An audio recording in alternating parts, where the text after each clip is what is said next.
Bandeko mbote bandeko. Oh, sko awa na comprendre matière ota. Donc so boti na mobali wana droit osola na mobali wana te. Mwana ana kati. Botika mwa mlopo kimia ko. Auti no kopota mamba la marraine subasima. Siko avandi na ekimia leboye suko lampusa su dossier boyendeni. Onyo soto kani poto oke fin de l'année. Botika mwa mlopo kimia ko. Bina mwa libaya mwa sila te mama Olga. Mwa mlopo ana droit osola na easy parce que mwana ana kati. Atakutu mobali azana ye siko wana. Ke mwana wana benga ye papa ni biologique te. Suka mwana wana aoluka ka tata na ye propre biologique easy. Siko yo okoya kosamusa mamulopo na ngongo yo po kaka alukia solo ana easy à propos ya mwana. Pourquoi? C'est normal. Ya lokwa yo Olga so ozaki mama ya mwana ya mobali ya o mamulopo azani siko na ndako. Yebisanga. O solo na mobali wana te po na mamulopo azana. Non. Wana droit ya solo na papa ya mwana yo même si abala. Ko solo na ndenga mabete polima. Pone na mone la mamulopo azaba fimo bazala impolite. C'est normal mwana soki ezaki anniversaire.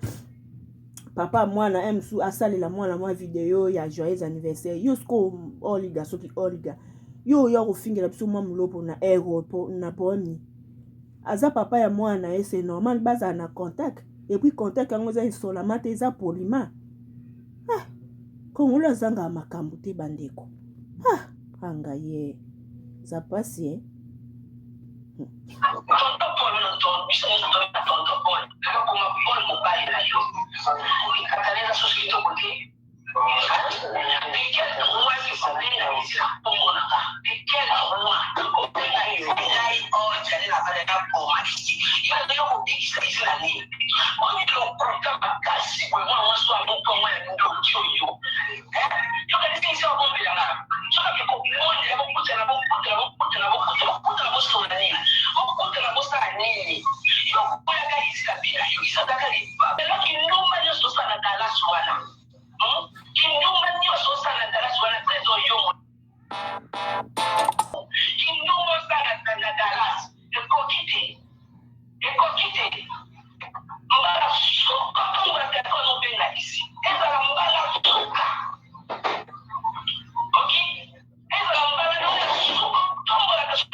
Mama.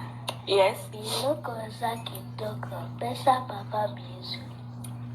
Po biloko eza kitoko na mpesa papa biso. Agas. Ponga ngalambi. Oh. Napesi osepeli. Eza kitoko makasi. Ivo sepeli nango anko olinga anko batieli yo na nini na wani notela na kati ya pancake yango wana osepeli. Bon appétit kasi. Welcome na Dallas. Welcome. Apollo côté Baizi Bukasa. C'est mec tanga moko. C'est mec à Muninga. Tu le vois bien. Mama cha memelo saki mama. Atala li na mama c'est mec no sac. Ba mema kana ba teli bala.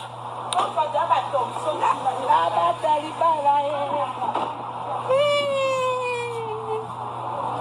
Babet's not Texas. Welcome to my house.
bandeko ngai quant à moi namona nga mabe te soki mwa mulopo akomelaki to abengaki papa ya mwana ye namona nga mabe te. Mais Olga quant à elle azo silika parce que mwa mulopo to abenga ye mobali achaki na kombo na ye na kati. Bon biso ya tosala la part des choses. Mwa mulopo mbala sima soko zo solo na easy solo mamba mwana esili solo la kama mambo mwana suka na mambo mwana kotanga lokomba Olga te kotuna no pe position ya Olga te pona ka ko éviter ba problème pona pe ko protéger libana na yo parce que boye yoza déjà na mobali bon talaka esa moi ba humiliation moko boye bien te kitoko te. Mais du côté que moi mulopo abengaki easy to akomelaki easy mwana na kati. Donc c'est possible ba komamaka ba sololaka ba benganaka po mwana ana kati.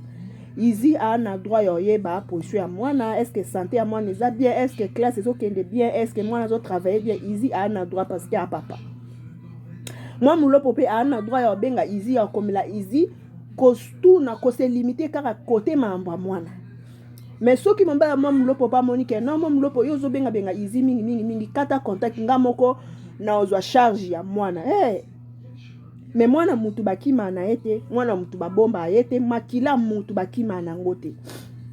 Makila mutu babomba ngota to kimi na ngo bombi na sali kasa suka bimaka na poisa pian. Donc c'est un peu ça. Bo lukaka kimia mwa mulopo lukaka kimia mama ngai batela kimia protéger libana yo po décembre esi akana kimia mama. Bisous bye. On se revoit à la prochaine numéro. À ceux qui n'ont pas abonné dans notre chaîne Miss Elongation, abonnez-vous massivement la famille. Bisous, bye. À la prochaine.